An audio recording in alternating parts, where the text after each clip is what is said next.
Pemirsa, gimana ringkasan resep sup sayur kimlo tadi? Gampang sekali ya. Bukan cuma gampang, tapi harus juga dicoba. Karena memang enak banget, pasti anak-anak suka. Apalagi kalau bikinnya mudah, itu kan gimana cara kita bisa membuat keluarga betah makan di rumah, seneng makan di rumah. Tapi jangan lupa manfaat kesehatannya itu harus juga dijaga.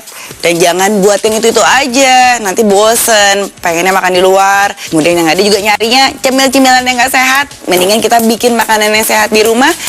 Tonton terus Kreasi Dapur Sehat, akan saya berikan resep-resep menarik. Seperti yang satu ini, kita akan bikin fajri nanas Melayu. Oke, kita akan mulai dengan memotong bawang merahnya terlebih dahulu. Bawang merah kita akan iris tipis-tipis. Nah, sambil kita iris bawang merah, saya sambil manaskan sendiri wajannya dulu ya, dengan sedikit minyak. Nah, oke, supaya nanti kita bisa langsung menumis bawang merahnya ini. Kita akan iris tipis-tipis. Kalau yang suka bawang merahnya lebih berasa, boleh diirisnya tidak usah terlalu tipis.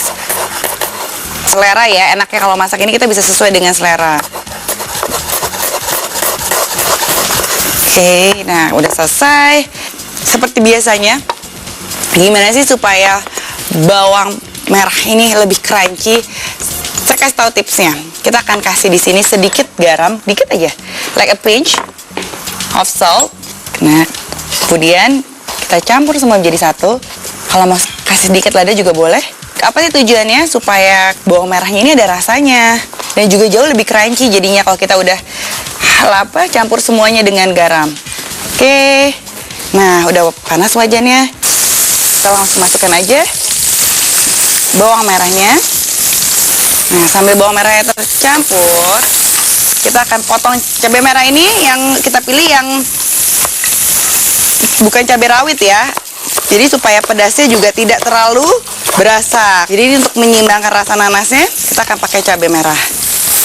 Oke. Nah, kita akan masukkan ke sini.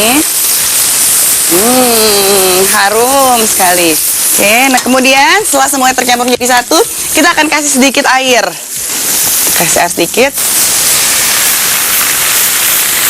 Oke, kita biarkan semuanya menyampur.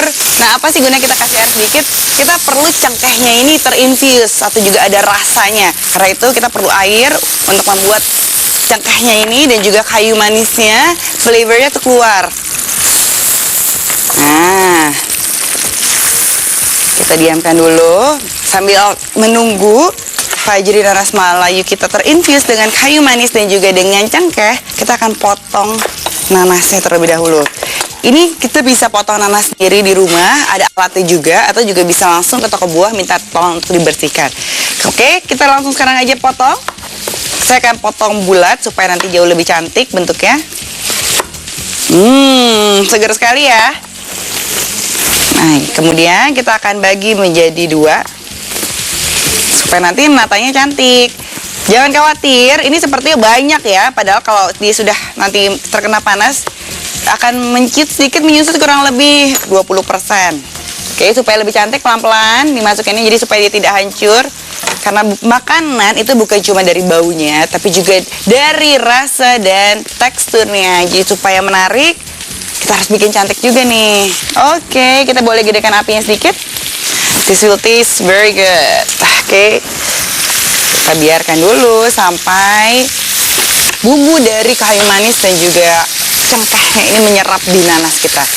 Gimana sih sampai tahu nanasnya mateng? Nggak perlu nanas mateng ya. Jadi nanas ini memang sebenarnya kan aman untuk dimakan mentah. Cuma kita perlu semua bumbu-bumbu ini menyerap di nanas kita. Bagi yang mau dipotong kecil-kecil juga boleh. Kita lihat ya, nanasnya sudah berubah sampai kecoklatan. Kita diamkan dulu sampai kurang lebih sedikit tua lagi warnanya sambil kita menyiapkan tempatnya. Nah, di sini sudah ada tempat yang dialasi dengan daun pisang supaya wanginya semerbak. Dan akan saya kasih jeruk nipis dan juga serai sedikit untuk hiasan terakhirnya saja. Oke. Kita tunggu gimana nih nanasnya. Jangan lupa kita masih punya gula di sini. Ini akan dimasukkan terakhir. Kenapa? Karena gula ini gampang sekali untuk berkaramel atau juga biasanya gosong. Nah, ini kita akan masukkan terakhir pada saat sudah 3/4 matang. Kita baru masukkan kurang lebih 1 sendok teh saja.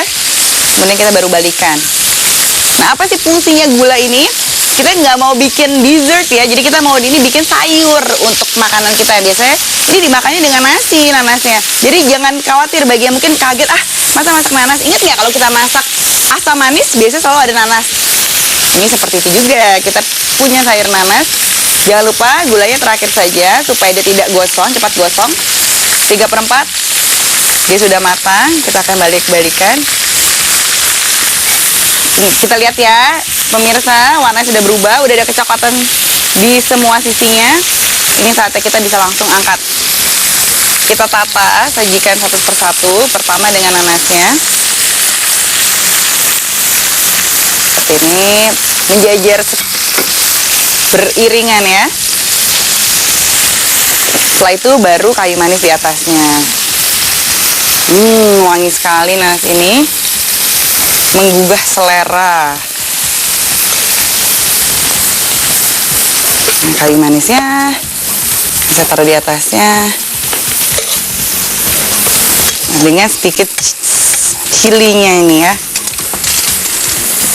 Siapkan, ambil dengan sendok.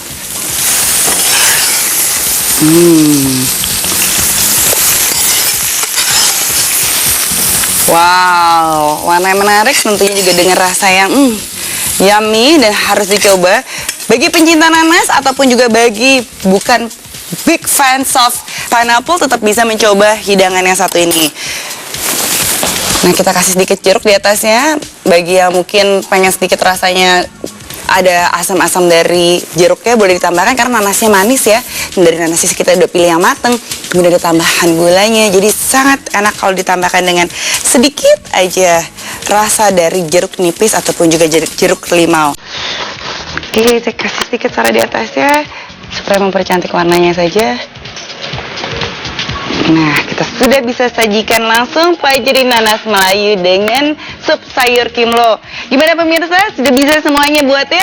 Jangan lupa kalau misalnya di rumah udah tergiur pengen sekali nih masak, jangan cuma diinget-inget, tapi harus dicoba.